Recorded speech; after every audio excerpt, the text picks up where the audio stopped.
Bradesco. Entre nós, você vem primeiro. Boa noite. Boa noite. O Brasil produziu mais de 1.700.000 motos no ano passado, no movimento de alta do setor que cresceu 9% em relação a 2023. Por outro lado, o mercado ilegal de peças também está aquecido. No estado de São Paulo, os números de roubos e furtos de motocicletas aumentaram. Em menos de 4 meses, o Luciano teve 2 motos roubadas. Ele fez boletim de ocorrência dos 2 casos, mas por enquanto ninguém foi preso. Para continuar trabalhando, ele está usando uma moto emprestada de um amigo. Transtorno de impotência em tudo. É muito triste. Você olhar para um lado, olhar para o outro. Eu tenho uma família na Bahia que depende de mim. Eu sempre tenho que estar mandando um trocadinho. O Matheus também foi vítima de assalto. A moto foi recuperada pela polícia, mas ele não consegue trabalhar sem o medo de acontecer de novo, principalmente por causa da violência dos criminosos. Chegaram na agressão, bateu mesmo, já derrubou a gente. Depois da gente ser assaltado na verdade, ser assaltado uma vez, a gente já fica assustado agora o resto da vida. Sempre fica aquele trauma, aquele medo de alguém vir roubar de novo. Nesta semana, a polícia conseguiu prender um suspeito de roubar uma moto na Avenida Faria Lima, zona oeste de São Paulo. Um menor de idade que participou do assalto também foi apreendido. E um terceiro suspeito segue foragido. A identificação de um dos envolvidos aconteceu com a ajuda de câmeras de segurança da prefeitura. Mais de 38.000 motos foram roubadas ou furtadas no estado de São Paulo de janeiro a novembro de 2024. O número supera o total de ocorrências registradas durante todo o ano de 2023. O destino das motos varia de acordo com o tipo da ação dos assaltantes. Quando que acontece o roubo, onde há violência ou grave ameaça? Quando essa moto vai ser usada na prática de outros crimes, eles vão ficar pouco tempo com essa moto, ou para ostentação nas redes sociais ou nas próprias comunidades. O furto é quando não há presença da vítima, ou seja, a moto está parada em algum local, e normalmente essa modalidade é usada para a destinação do mercado ilegal de autopeças. Segundo o especialista, não reagir à abordagem é a principal recomendação. Ele também dá dicas de prevenção. Tenha seguro, tenha um rastreador que você já evita ou minimiza a possibilidade de perda total daquele patrimônio físico. A Secretaria da Segurança Pública disse em nota que diminuiu o número de assaltos em 10 meses de 2024, comparando com o ano anterior, e que conseguiu aumentar, nesse mesmo período, os veículos recuperados. Sobre os casos apresentados na reportagem, a Secretaria disse que eles estão em investigação. Veja agora outras notícias deste sábado. Ex-policial envolvido em morte de bicheiro no Rio é preso no Paraguai. Detento de 62 anos foge do presídio de segurança máxima da Papuda, em Brasília. Jogador do Corinthians, Rodrigo Garro, pode ser indiciado por homicídio culposo após acidente na Argentina. Planos de saúde terão que avisar os beneficiários sobre o descredenciamento de hospitais. Torcida lota Mineirão para acompanhar a apresentação de Gabigol no Cruzeiro. E os encantos da charmosa cidade de Matera, no sul da Itália, conhecida como a capital europeia da cultura.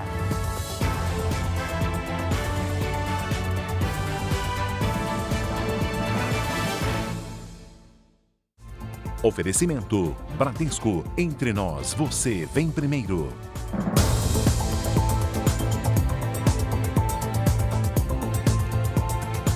Foi preso no Paraguai o ex-policial militar acusado de ser um dos mentores da morte do bicheiro Fernando Inácio em 2020. O contraventor foi assassinado após desembarcar de um helicóptero no Rio de Janeiro. Um trabalho de inteligência da Polícia Nacional do Paraguai, em parceria com a Delegacia de Homicídios do Rio de Janeiro, localizou o ex-policial militar. Pedro Emanuel Donofre Andrade Silva Cordeiro, o Pedrinho, foi preso com um documento falso em Ciudad del Este. Segundo as investigações, ele ajudou a planejar o assassinato do contraventor Fernando Inácio, morto a tiros numa emboscada em novembro de 2020. Pedrinho chegou a fazer um levantamento sobre a rotina do genro do bicheiro Castor de Andrade e escolheu o tipo de arma que seria usada no crime. Inácio foi surpreendido ao desembarcar de um helicóptero em um heliponto no Recreio dos Bandeirantes, na zona oeste do Rio. De acordo com o inquérito da Delegacia de Homicídios, a morte foi encomendada por Rogério de Andrade, que é sobrinho de Castor e, na época, era inimigo declarado de Fernando Inácio. Rogério foi preso em outubro do ano passado numa operação do Grupo de Atuação Especializada no Combate ao Crime Organizado do Ministério Público. Pedro Emanuel Donofre era o último acusado de participação no crime, que permanecia foragido. Ele será encaminhado para a Polícia Federal, que vai apresentá-lo à Justiça. O ex-policial militar responde ainda por outro homicídio, em 2015. A prisão no Paraguai é um novo capítulo na investigação de mais uma morte na Guerra do Jogo do Bicho, no Rio de Janeiro. Fernando Inácio disputava com Rogério de Andrade o controle de pontos que pertenciam ao bicheiro Castor de Andrade, morto há quase 30 anos. Os conflitos por essa herança nas últimas décadas foram marcados por atentados. Em 1998, um dos filhos de Castor também foi assassinado. Em 2010, uma bomba explodiu o carro que o filho de Rogério de Andrade dirigia. O jovem de 17 anos morreu por engano, já que o verdadeiro alvo era o pai. Um ano antes de morrer, Fernando Inácio chegou a ser investigado por suspeita de financiar um grupo de matadores de aluguel. O prefeito de Belo Horizonte, Fuad Noman, está internado desde ontem na UTI de um hospital da capital mineira. A repórter Camila Cambraia tem mais informações sobre o estado de saúde do prefeito. Oi, Camila, boa noite. Boa noite, Camila. O último boletim médico divulgado pelo hospital particular, onde Fuad Noman está internado, informou que o prefeito evoluiu durante a noite com melhora dos parâmetros hemodinâmicos e respiratórios. Exames radiológicos apontaram uma pneumonia como causa da insuficiência respiratória. Segundo o hospital, o prefeito ainda necessita de sedação e ventilação mecânica, mas já está em processo de redução do uso dos aparelhos. O boletim informa ainda que Fuad Noman segue internado por tempo indeterminado. O prefeito reeleito de Belo Horizonte foi internado na tarde dessa sexta-feira. Camila, Clébio. Obrigada pelas informações. Nos últimos meses, Fuad Noman foi internado 5 vezes. O prefeito enfrenta um tratamento de um câncer. Em julho do ano passado, Fuad Noman, de 77 anos, iniciou o tratamento contra um linfoma não Hodgkin, tipo de câncer que atinge o sistema linfático. Ele passou por cirurgia e, mesmo durante a quimioterapia, fez campanha para a reeleição. Em 15 de outubro, Fuad afirmou que havia concluído o tratamento contra a doença. Em novembro, Fuad foi internado por 5 dias por causa de dores nas pernas. Exames confirmaram a remissão completa do linfoma. Em dezembro, foram 2 hospitalizações. Na primeira, o prefeito ficou 6 dias internado para o tratamento de pneumonia e sinusite.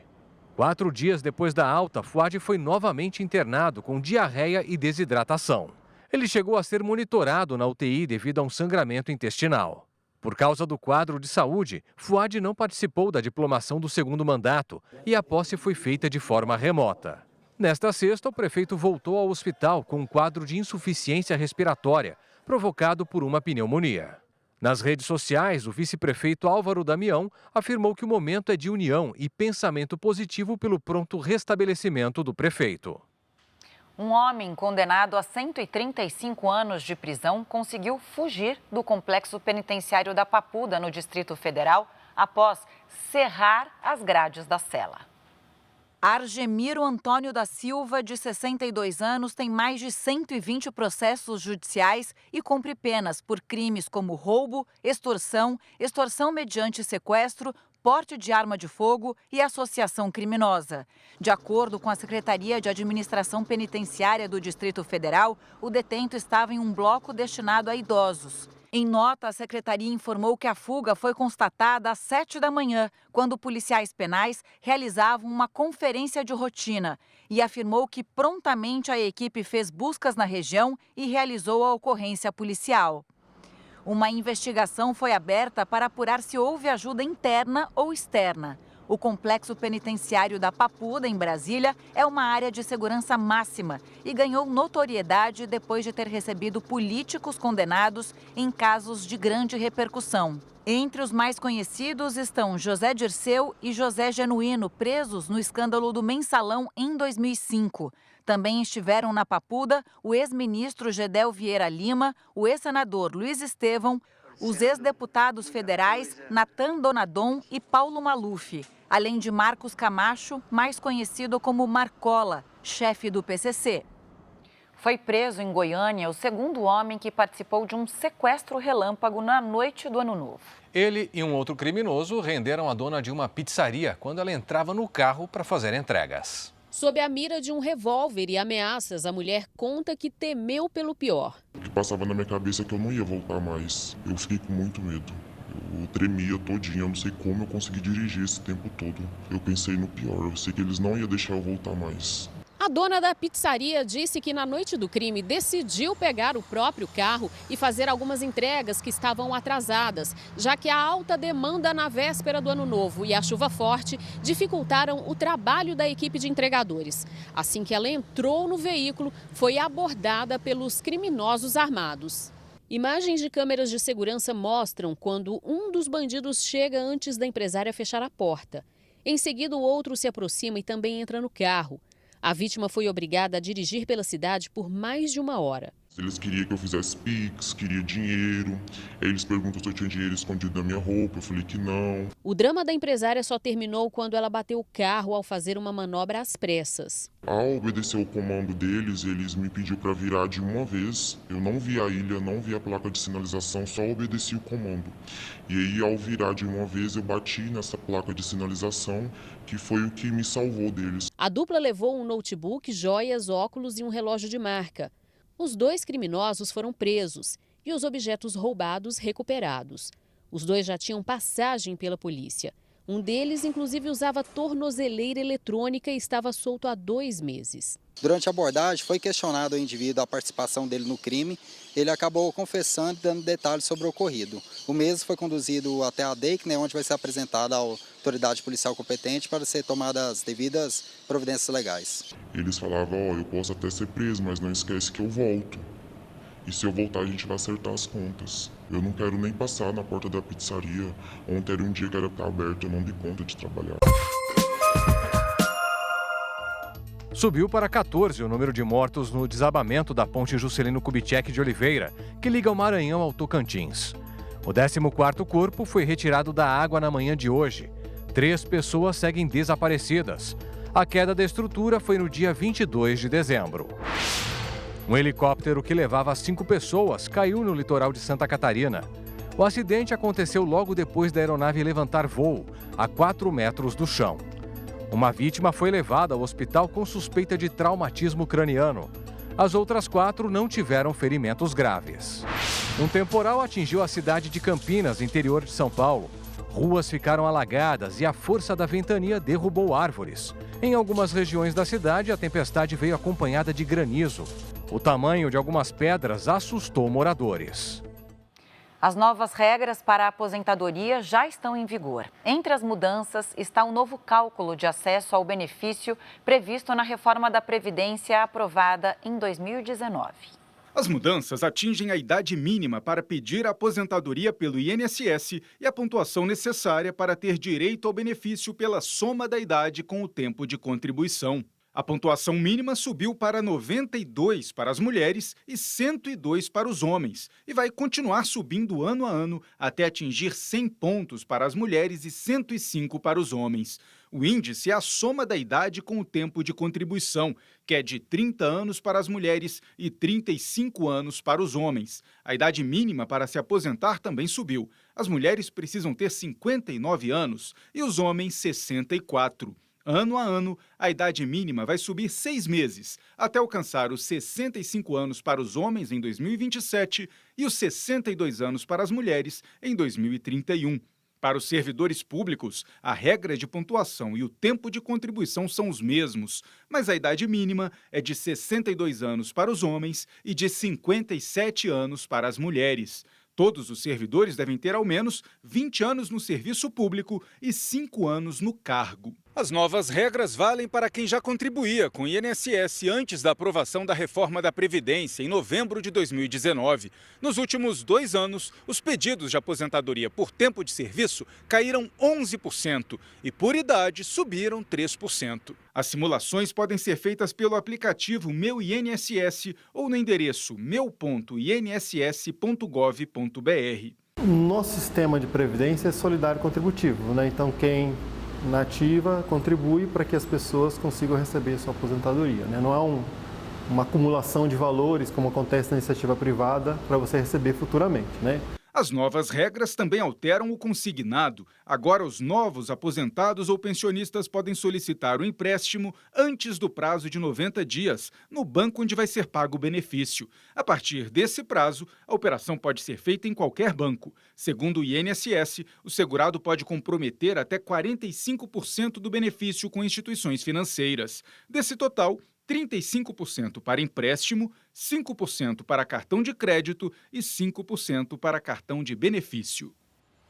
Nos últimos 5 anos, o Brasil sofreu com a maior seca em mais de 7 décadas, o que resultou no aparecimento de focos de incêndio em todo o país. Só no estado do Pará foram 200 mil. Mais de 1 milhão de focos de queimada foram registrados no Brasil entre 2020 e 2024, de acordo com o Instituto Nacional de Pesquisas Espaciais, o INPE.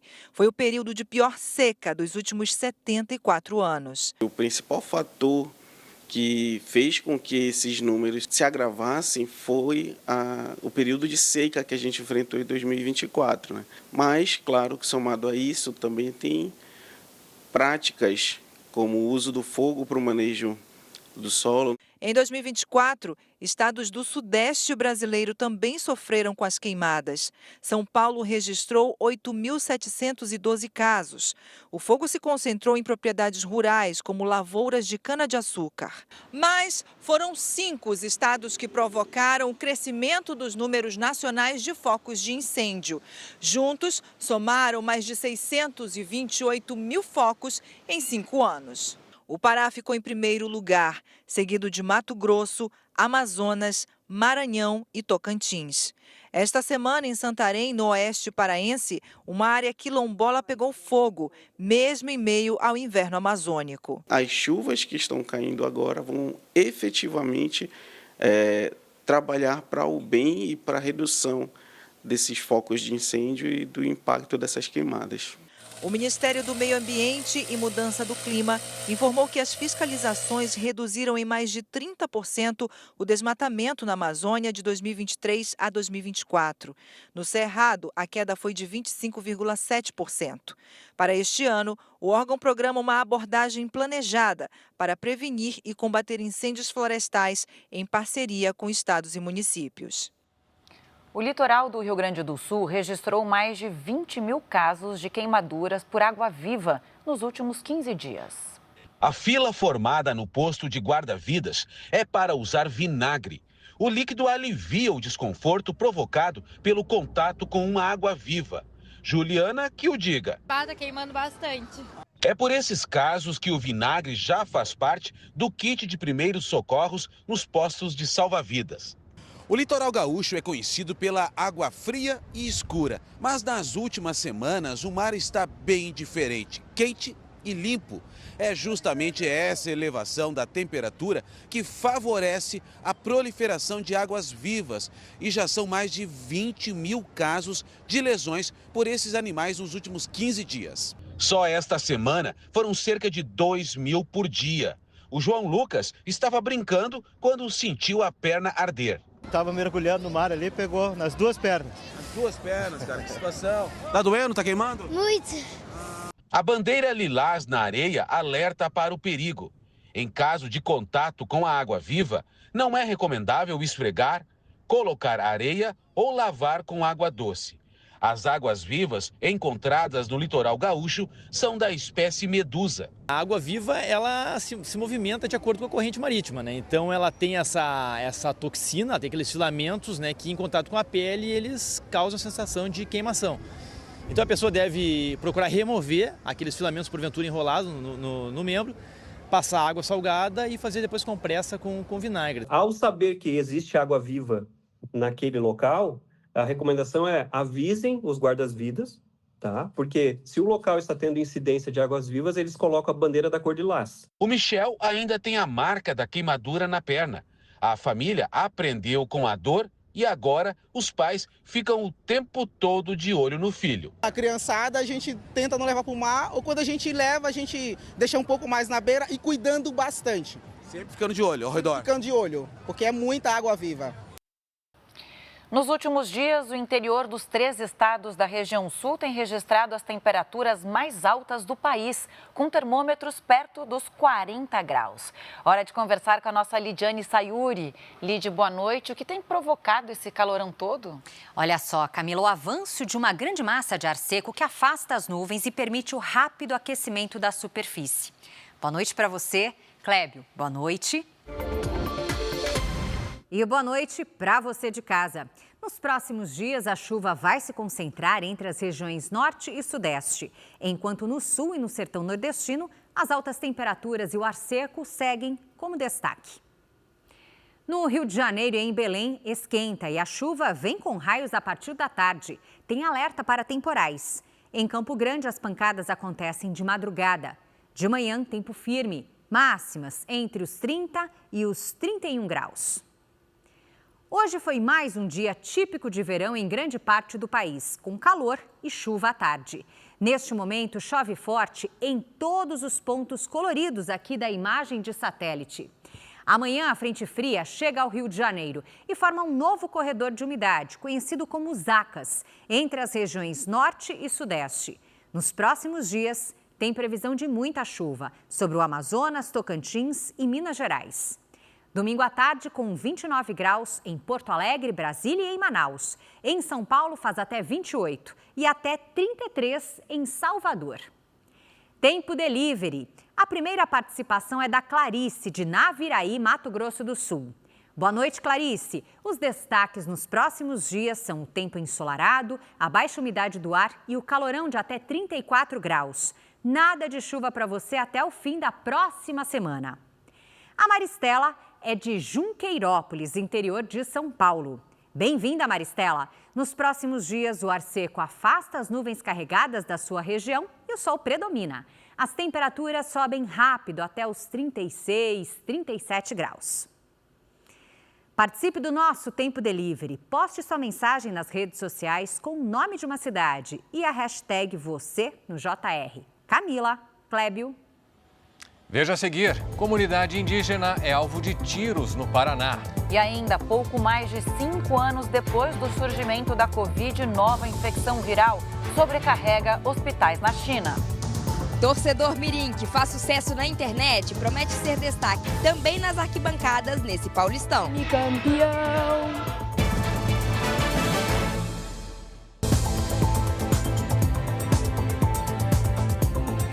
A infecção viral tem sobrecarregado hospitais da China. 5 anos depois do surgimento da Covid no país, a Organização Mundial da Saúde monitora os casos com preocupação.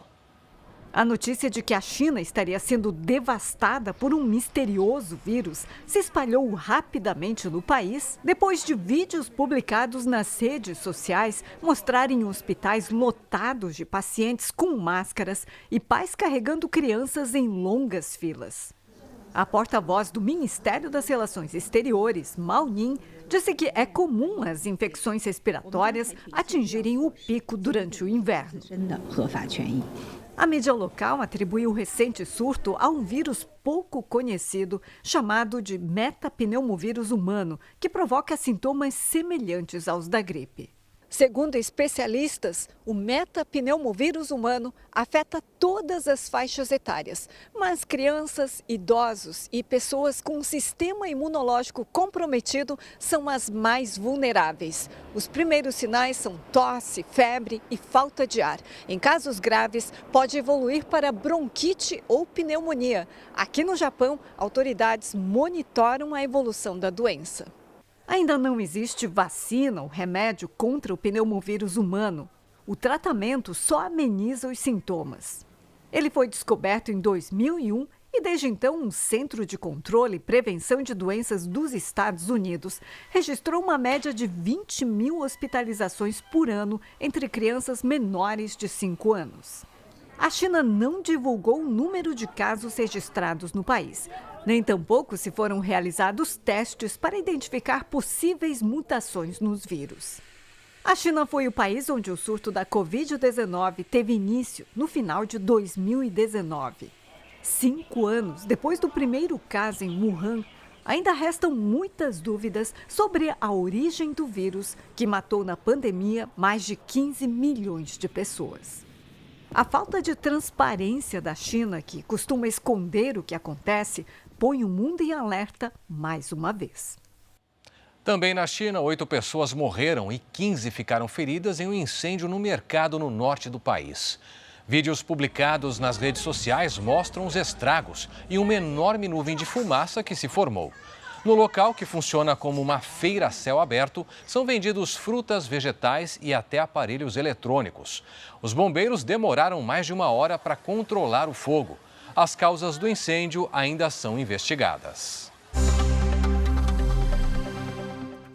Começou hoje o funeral do ex-presidente americano Jimmy Carter, no estado da Geórgia, nos Estados Unidos. A cerimônia de despedida vai acontecer pelos próximos 6 dias.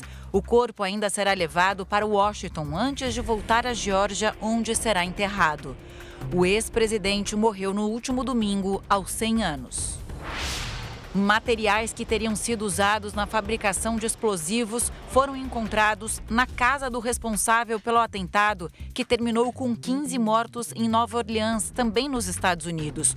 O ataque terrorista aconteceu no primeiro dia do ano, quando um veículo atropelou dezenas de pessoas numa das principais ruas da cidade.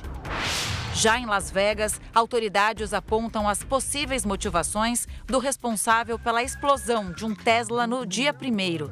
Notas encontradas no celular do autor, que morreu na ação, indicam que ele agiu para chamar a atenção. Veja agora os destaques do Domingo Espetacular. Exclusivo. Uma investigação revela como criminosos com acesso ilegal ao sistema de informações da PM monitoravam policiais para assaltar bancos e residências de luxo. As viaturas que estão atendendo algum tipo de ocorrência. As vítimas eram escolhidas pelos bandidos, que passavam a seguir a rotina delas. Um dos assaltantes chegou a pagar R$50 mil pela senha de um PM. O mistério por trás da morte da médica brasileira na Tailândia. Carolina passava férias com o namorado em um hotel e morreu depois de inalar fumaça durante um incêndio. Fernando sobreviveu após pular da janela do quarto. Uma história emocionante de amor e superação. Aquilo que parecia impossível. Uma jovem sofre um AVC 3 dias depois do namorado planejar o pedido de casamento. Ela ficou em coma, se recuperou? Foram dias bem difíceis, né? Medo de perder ela. E agora um momento tão aguardado aconteceu. Os detalhes dessa história a gente conta no Domingo Espetacular. A Associação Brasileira de Bares e Restaurantes calcula que o setor tenha faturado 455 bilhões de reais em 2024. Esse valor é quase 10% a mais do que o registrado em 2023. E as contratações seguiram o mesmo ritmo. Há 3 meses, Daniel assumiu o comando das panelas deste restaurante de comida italiana. O chefe de cozinha, que trabalha há 15 anos no ramo, diz que nunca recebeu tantas propostas de emprego. O profissional que queira trabalhar e queira se desenvolver, vaga tem. A Associação Brasileira de Bares e Restaurantes estima que o segmento tenha faturado 455 bilhões de reais em 2024, quase 10% a mais do que no ano anterior. As contratações seguiram o mesmo ritmo. Foram abertas 119 mil vagas. Uma pesquisa indica um aquecimento ainda maior em dezembro.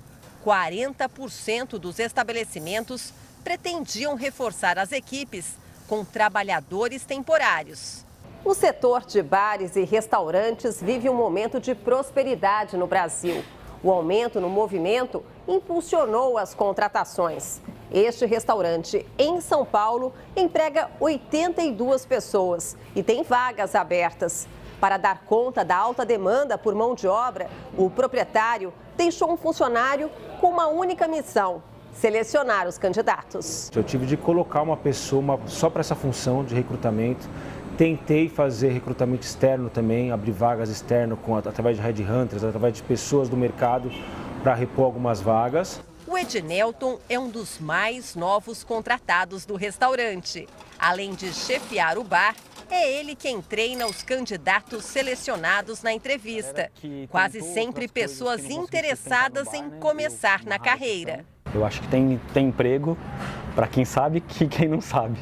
No Brasil, entre janeiro e novembro, foram criados mais de 2.200.000 postos de trabalho formal. No acumulado dos últimos 12 meses, são mais de 1.700.000 postos de trabalho formal. Isso representa um aumento de mais de 22% na comparação com o mesmo período do ano anterior. O começo de 2024, assim como o ano de 2023, foi marcado por um grande aquecimento da economia com impulsos fiscais. Então, o governo passou a gastar mais em alguns aspectos, em outros ele deu mais transferência de renda, então ele deu mais auxílios. Quando a economia está mais aquecida, então a gente tem pessoas comprando mais, demandando mais, consumindo mais. O aumento da renda formal e a queda dos índices de desemprego estimularam o consumo no país e criaram o que os analistas chamam de ciclo virtuoso da economia. A expansão do consumo fez com que, por exemplo, o setor de comércio, especialmente hipersupermercados, tivesse um desempenho muito positivo. Então, por exemplo, o setor de comércio varejista, hipersupermercados, e o setor de cosméticos, farmácia, perfumaria, foram dois setores que se destacaram no grupo de comércio. Esta rede de supermercados abriu 1.000 novos postos de trabalho só no mês de dezembro. Nem todas as vagas foram preenchidas. Hoje, a gente só conseguiu chegar em 914 pessoas. Nós temos esse quadro ainda em aberto. Para o Eric, a proposta de trabalho chegou no momento certo. Ele e a esposa estavam desempregados.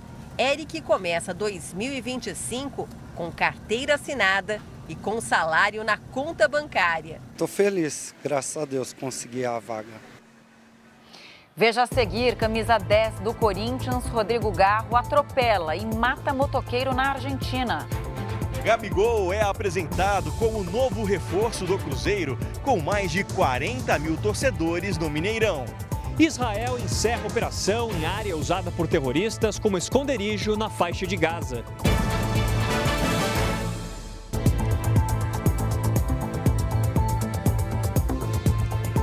Quem tem plano de saúde vai poder pedir portabilidade, caso se sinta lesado com alterações da rede hospitalar. A mudança faz parte de um novo pacote de normas da Agência Nacional de Saúde Suplementar. O Bruno é professor e decidiu fazer um plano de saúde para a família no fim de 2023. 2 meses depois, foi informado que 2 grandes hospitais tinham sido descredenciados pelo plano. É uma sensação de desamparo, na verdade, né? Quando a gente recebe esse cancelamento, a gente perde aquilo que a gente escolheu e não tem oportunidade de sair, né? Entre as mudanças feitas pela Agência Nacional de Saúde Suplementar está a permissão de portabilidade por parte do beneficiário sem o pagamento de multas. E isso provocou um alívio muito grande no Bruno, que inclusive pretende mudar seu plano de saúde, Bruno? Com certeza, porque com as mudanças que eu tive agora no passado, vai ser uma boa oportunidade. Os principais pontos das novas regras em vigor são: o beneficiário poderá fazer portabilidade para outro plano de saúde de maior ou menor valor, sem carência e sem multa, caso a nova rede hospitalar não seja igual ou melhor. Os planos de saúde terão que, por obrigação, comunicar os beneficiários sobre o descredenciamento de hospitais com 30 dias de antecedência de forma individual. E será proibido o descredenciamento de hospitais que tenham 80% de internações em sua área de atendimento nos últimos 12 meses. De acordo com a Agência Nacional de Saúde Suplementar, o Brasil tem mais de 50 milhões de beneficiários de mais de 1.200 planos de saúde. Para esta advogada especialista em direito da saúde, o consumidor deve até procurar a justiça caso se sinta lesado. Ele pode abrir uma reclamação na ANS, ele pode procurar os órgãos de defesa do consumidor, pode inclusive procurar o auxílio da justiça, que tem sido muito acolhedora com os beneficiários de plano de saúde. No Pará, um rio que já abasteceu a comunidade ribeirinha com pesca farta e água fresca, agora pede socorro. Camila, e por causa da poluição, os peixes desapareceram. E a saúde dos moradores está comprometida. Os barcos parados às margens do rio Piraíba são um sinal negativo. A gente pegava muito peixe, camarão. Hoje em dia não tem mais nada nesse rio. É um rio morto. A comunidade ribeirinha fica em Icoaraci, região metropolitana de Belém. 40 famílias que vivem da pesca moram por aqui, mas a poluição do rio tem prejudicado essa atividade. O veneno desce daí, da onde eles colocam, até na boca do garapé, e daí ela se espalha na Bahia. Mataram o rio, morreu o rio. A saúde dos moradores também está comprometida. Tem umas coceiras que dá nos meninos, umas micosezinha. Então é da água do rio. Hoje a gente já nem deixa as crianças tomar banho, por causa da coceira, né? O rio Piraíba já foi sinônimo de fartura, mas hoje virou motivo de preocupação por conta da escassez. A falta de peixes forçou os pescadores a viajarem quase 1 hora rio adentro, na tentativa de encontrar algum alimento. Às margens do rio, flagramos manchas escuras e uma espuma que seria resultado do despejo de produtos químicos. O problema é antigo. Há quase 20 anos, em 2006, o Ministério Público entrou com uma ação na Justiça contra 3 empresas que atuam na produção de couro e ração de peixe na região. Mas o caso nunca foi em frente. Há 2 anos, o MP atualizou a situação e verificou que uma das empresas havia fechado, outra se adequou às normas ambientais e a terceira ainda estaria em desacordo com a lei. O laudo ele foi bem enfático, né, dizendo que ela estava poluindo o leito do rio com o lançamento de produtos químicos no seu leito. Sendo assim, a gente ajuizou essa ação civil pública no sentido de responsabilizá-las pelos danos ambientais que estão prejudicando a comunidade que vive e sobrevive no entorno do rio Piraíba. A Prefeitura de Belém informou que fez uma vistoria e não constatou evidências que apontem as empresas como responsáveis pela poluição. O olhar dos moradores segue incerto, na esperança de uma solução. A minha vontade é que ele voltasse novamente a progredir, né? A Secretaria de Meio Ambiente do Pará disse em nota que vai coletar amostras da água para uma nova análise. Uma das empresas envolvidas afirmou que cumpre todas as normas e licenças ambientais. As outras não responderam ao nosso contato.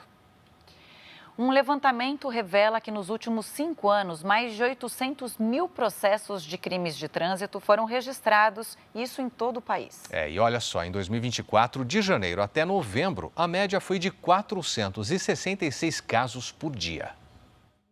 Restaram boas lembranças e elogios ao pai. Ele era uma pessoa muito trabalhadora, era uma pessoa muito esforçada, ele era muito simpático, ele era muito humilde.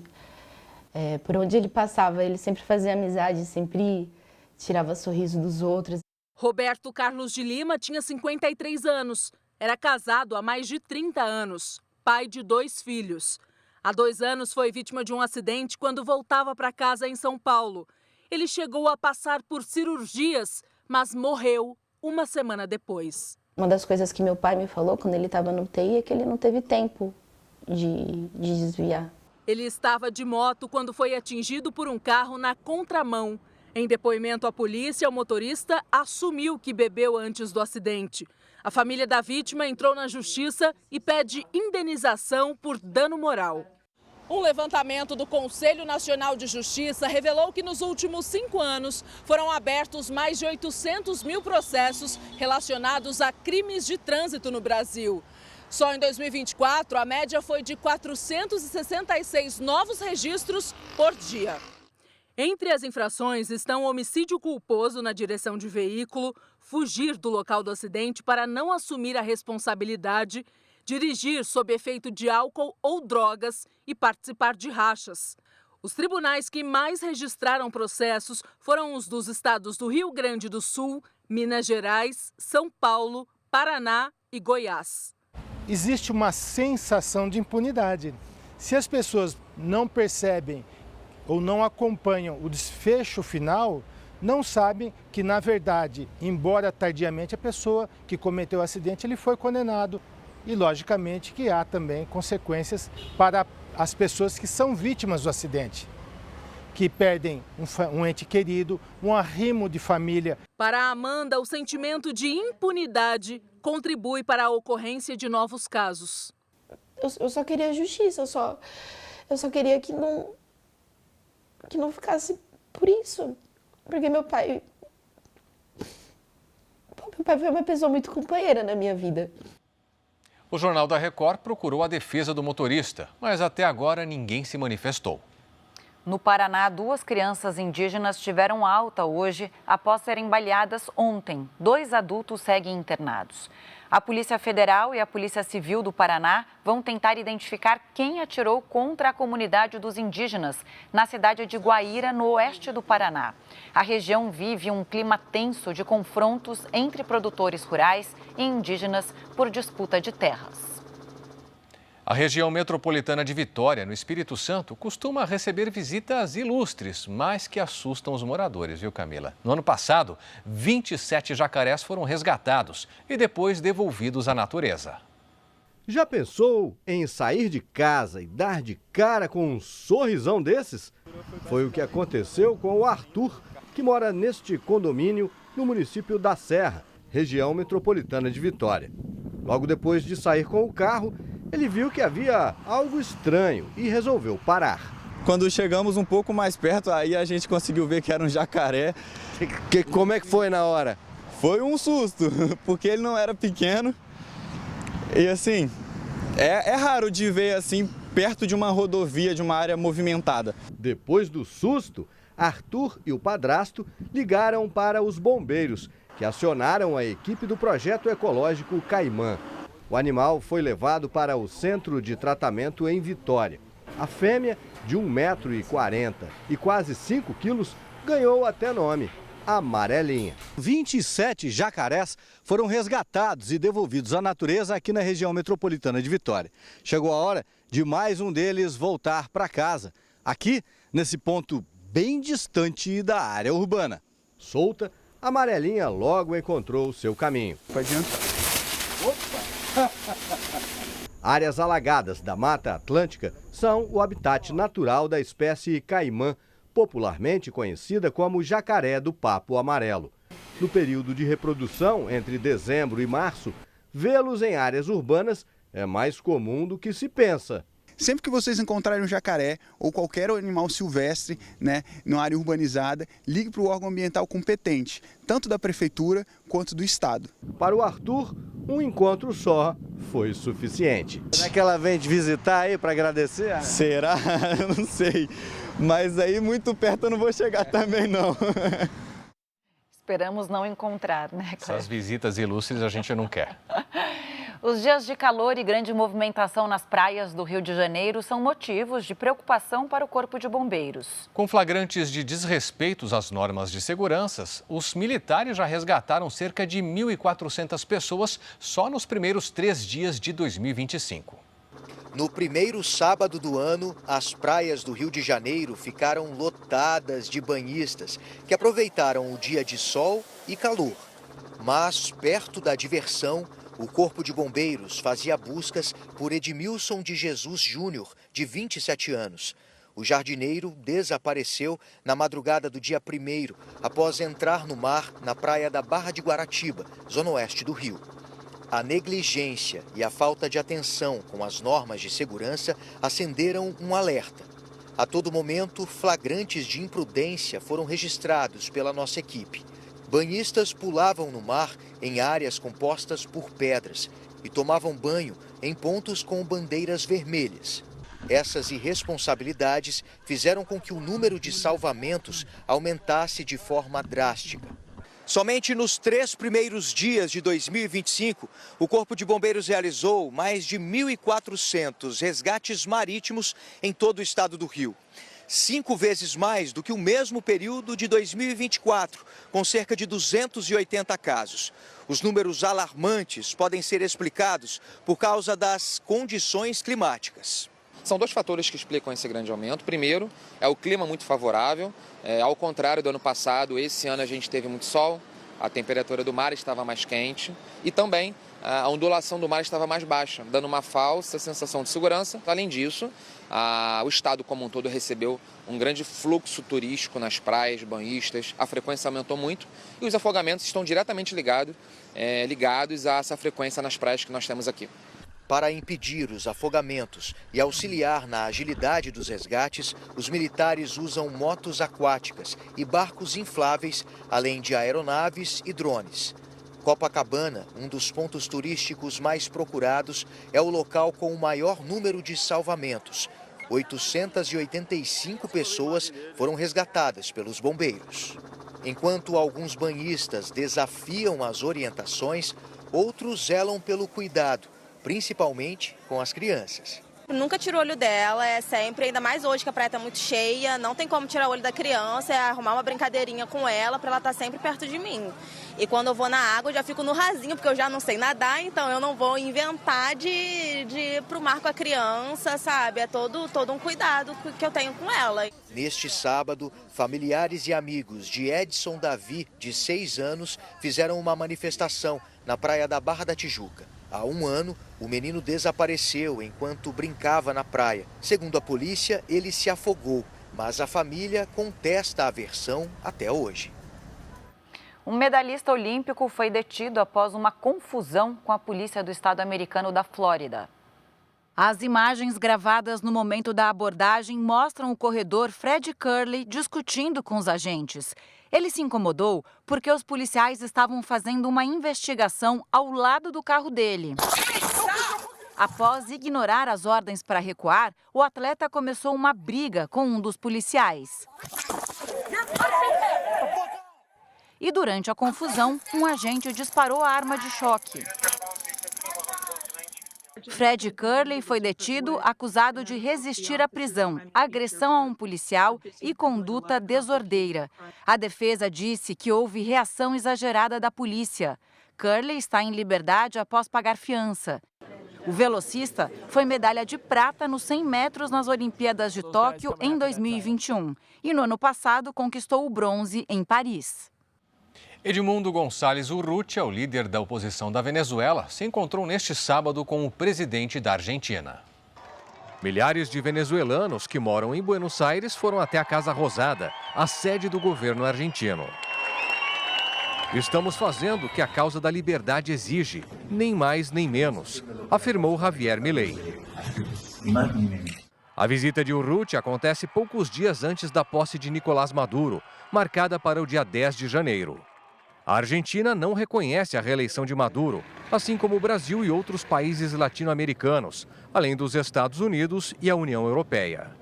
O ditador Nicolás Maduro foi declarado vencedor, sem que fossem divulgadas as atas eleitorais com a contagem dos votos. Depois de deixar a Argentina, Urrutia disse que vai visitar o Uruguai, o Panamá e a República Dominicana. O grupo terrorista Hamas divulgou hoje a imagem de uma militar que foi feita refém há mais de 1 ano. A família chamou a atitude de terror psicológico. Neste sábado, Israel voltou a ser alvo de ataques. As imagens gravadas no norte da faixa de Gaza mostram o esconderijo dos comandantes do grupo terrorista Hamas. Daqui foram disparados muitos foguetes contra Israel. As forças israelenses responderam aos ataques e destruíram estruturas terroristas na região. O exército também encontrou túneis subterrâneos onde armas do Hamas eram fabricadas na região central de Gaza. A Defesa Civil de Gaza, controlada pelo Hamas, afirmou neste sábado que ao menos 19 pessoas morreram em ataques no território e 5 agentes de segurança que acompanhavam comboios de ajuda humanitária foram mortos num bombardeio. Israel disse que a ação foi realizada a uma distância segura dos veículos. Hoje, o grupo terrorista divulgou um vídeo de uma refém. Familiares de Liri Albag pediram que a gravação não fosse exibida pela imprensa, apenas fotos. Os parentes da militar informaram que o vídeo divulgado pelo Hamas demonstra o sofrimento psicológico sofrido por Liri Albag. O Fórum das Famílias dos Reféns voltou a defender o resgate imediato dos sequestrados e disse que é uma janela de oportunidade nas negociações que não pode ser perdida. O premier Benjamin Netanyahu disse que conversou com os pais da refém e reforçou que os esforços para trazer todos de volta continuam. Há poucas semanas da posse de Donald Trump, os Estados Unidos aprovaram uma proposta de venda de equipamentos militares aos israelenses por um valor equivalente a mais de 49 bilhões de reais. A medida ainda precisa ser aprovada no parlamento americano. Hora de falar de futebol. E mais de 40 mil cruzeirenses foram ao Mineirão para receber o principal reforço do clube para esta temporada, o atacante Gabigol. As arquibancadas ficaram lotadas de torcedores que deram as boas-vindas ao novo ídolo. Mais de 40 mil pessoas testemunharam o atacante Gabriel Barbosa, o Gabigol, pisar pela primeira vez no gramado com a camisa 9 do Cruzeiro. Emoção que a dona Lindalva, mãe do jogador, não escondeu. Eu fiquei toda arrepiada, chorei, porque eu não imaginava que ia ser uma festa tão grande. Nossa, gritando o nome dele, fiquei emocionada de verdade. Gabigol chega ao Cruzeiro depois de 6 temporadas no Flamengo, onde conquistou 13 títulos. O atacante de 28 anos fechou um acordo com a Raposa até o final de 2028. O atleta é a grande aposta do clube para esta temporada. É claro que a torcida fica muito esperançosa por títulos, mas como eu sempre falo, pé no chão, é trabalhar bastante. O que eu posso prometer não é títulos, não é gol, e sim dedicação. O resto, as coisas vão acontecer naturalmente com a ajuda de todos. O meia atacante Dudu, que estava no Palmeiras, também foi recebido com festa. Ele deu uma volta olímpica para celebrar a volta ao Cruzeiro. A torcida também pôde comemorar outras 4 contratações. O lateral direito Fagner, os meias Eduardo e Rodriguinho e o volante Christian. Ainda falta chegar a Belo Horizonte o atacante congolês Bolassi, que jogou o Campeonato Brasileiro pelo Criciúma. Comandado por Fernando Diniz, o elenco ainda conta com o goleiro Cássio e Matheus Pereira, que foi o artilheiro do clube no Campeonato Brasileiro de 2024. Os torcedores estão otimistas. Eu espero que dê tudo certo esse ano, chega de sofrimento e partiu para cima. Esse ano a gente está com o elenco forte aí para disputar os títulos tudo e, se Deus quiser, nós vamos ganhar. O camisa 10 do Corinthians, Rodrigo Garro, atropelou e matou um motoqueiro na Argentina. Ele chegou a ser detido, mas foi liberado depois de prestar depoimento. Mesmo de longe, é possível ouvir o choro dos parentes do motociclista. Rodrigo Garro dirigia na contramão desta rua, na cidade de General Pico, a 600 quilômetros de Buenos Aires. O teste do bafômetro realizado no corintiano deu positivo e o jogador chegou a ser detido. O meio-campista, que é argentino, pode pegar de 3 a 6 anos de prisão por homicídio culposo, quando não há intenção de matar. Segundo o promotor que atendeu a ocorrência, como o teste de embriaguez deu positivo, a situação do atleta é mais grave. Uma enfermeira ainda tentou socorrer a vítima, de 30 anos, mas o rapaz não resistiu aos ferimentos. Garro não ficou ferido. O jogador não se pronunciou. Em nota, o Corinthians informou que Garro está em casa e mantém contato com advogados e familiares dele para mais informações. O clube paulista diz ainda que acompanha as investigações e aguardará a conclusão delas para voltar a falar sobre o caso. O Santos apresentou hoje o ex-jogador da seleção, César Sampaio, que vai ser auxiliar técnico nesta temporada. O venezuelano Soteldo está de volta e deve reassumir a camisa 10 do time. O atacante, que estava no Grêmio na temporada passada, fez testes físicos durante a semana e hoje treinou com o grupo. Mesmo com alto salário, o jogador parece contar com a simpatia do novo técnico, Pedro Caixinha, e deve permanecer no clube, onde já jogou outras 2 vezes. Uma novidade é César Sampaio. O ex-volante, que foi jogador do Santos, assume como auxiliar técnico, convidado pelo diretor executivo Pedro Martins. Ele deve dar suporte ao novo treinador, analisar os perfis técnicos dos jogadores do time principal e ficar de olho nos atletas promissores da categoria sub-20. Quando o Campeonato Paulista começar aqui na Record, uma das atrações vai estar nas arquibancadas. É um torcedor mirim da Portuguesa que faz muito sucesso na internet e sabe de cor todos os hinos de clubes que a gente pode imaginar.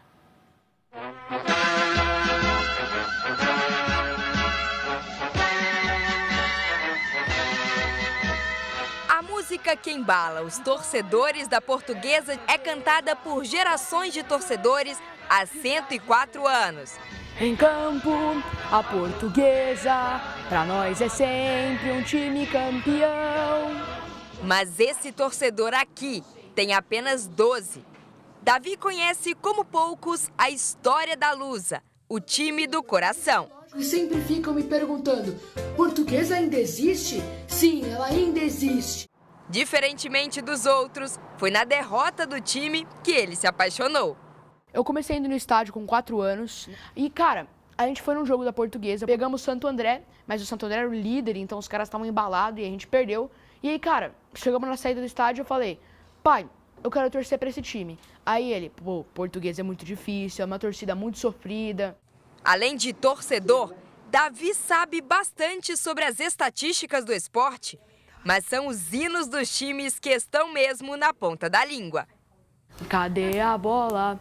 Cadê? O Goiânia Esporte Clube Futebol é com você. Botafogo, Botafogo, orgulho de Ribeirão. Argonautas da Esperança, vamos sempre embalar. Santos, Santos, gol! A última vez que a Portuguesa ganhou o título paulista foi em 1973. Davi vê com esperança as fotos e os vídeos da época, porque ele sonha em viver esse momento inédito. O título estadual pra gente é mundial de clubes para os clubes grandes, né? Acho que pra gente vai ser uma honra. É o terceiro ano seguido da Portuguesa na elite do Campeonato Paulista. Em 2025, o time vai estrear diante do atual tricampeão do torneio, o Palmeiras, em 15 de janeiro, com transmissão exclusiva da Record em televisão aberta. Espero que o Abel tenha piedade, primeiramente, esperar uma vitória, esperar um milagre de Deus. Porque ganhar do Palmeiras acho que vai ser uma missão semi-impossível. Você viu que o líder da oposição na Venezuela, Edmundo González Urrutia, se encontrou hoje com o presidente da Argentina, Javier Milei. O Urrutia deve visitar os Estados Unidos, seguindo depois para o Panamá. Uma cidade no sul da Itália, que já foi abandonada ao ser considerada como vergonha nacional, hoje é reconhecida como a capital da cultura do país. Matera, na região da Basilicata, é um dos lugares habitados mais antigos do mundo. Um tesouro, Camila, na pré-história, cravado na era contemporânea. Esculpida na rocha pelo homem, resistente ao tempo e à natureza. Matera, a cidade de pedra no sul da Itália, é uma das mais antigas da humanidade. Desde a pré-história, cerca de 10 mil anos antes de Cristo, nas montanhas da região da Basilicata, o homem encontrou abrigo. Escavou cavernas nas rochas porosas e criou uma arquitetura impressionante. Milhares de moradias incrustadas num penhasco. Um quebra-cabeças de pedras rústicas de calcário. Matera é um lugar único no mundo. A emoção que você sente quando se aproxima e olha aquelas pedras enormes na parte antiga mexe muito com o coração. E as palavras não conseguem expressar.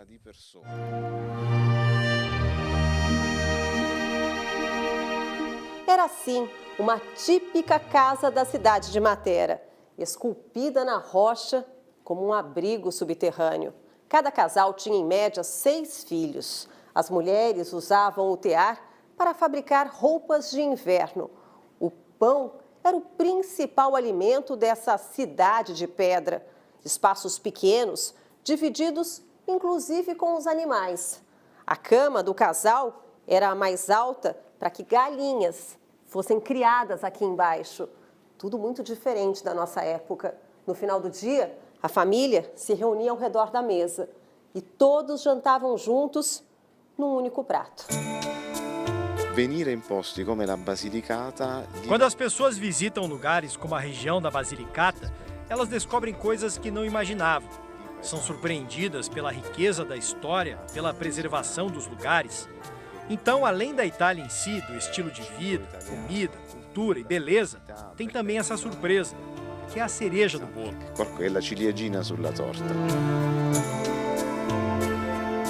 Matera, uma cidade tão singular, tem ruas que serpenteiam pelas colinas.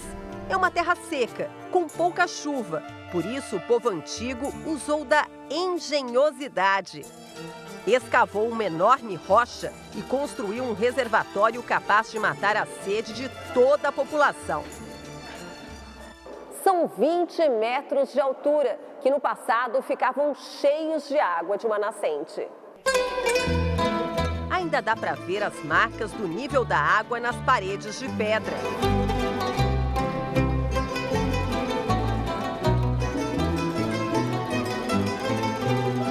Diante de tanta história, de tanta beleza, é difícil acreditar que Matera já foi chamada de cidade maldita pelos italianos. Nos primeiros anos da década de 1950, o primeiro-ministro Alcide De Gasperi definiu Matera como vergonha nacional por causa das péssimas condições de higiene. Todos os 15 mil moradores foram obrigados a deixar as casas. A cidade foi esvaziada, até que em 1993, Matera foi eleita pela Unesco Patrimônio da Humanidade e escolhida capital europeia da cultura.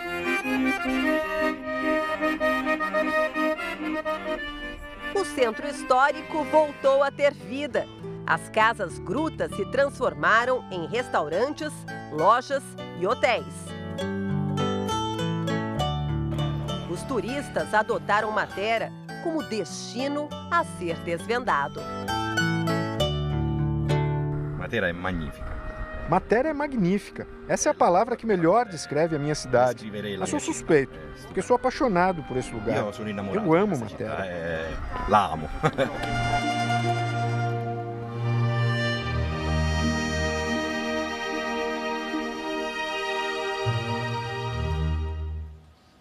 O Jornal da Record termina aqui. Fique agora com a segunda parte do Cidade Alerta, edição de sábado com a Patrulha do Consumidor. E logo após tem Super Tela com o filme Agulha no Palheiro Temporal. Não perca. Boa noite. Boa noite.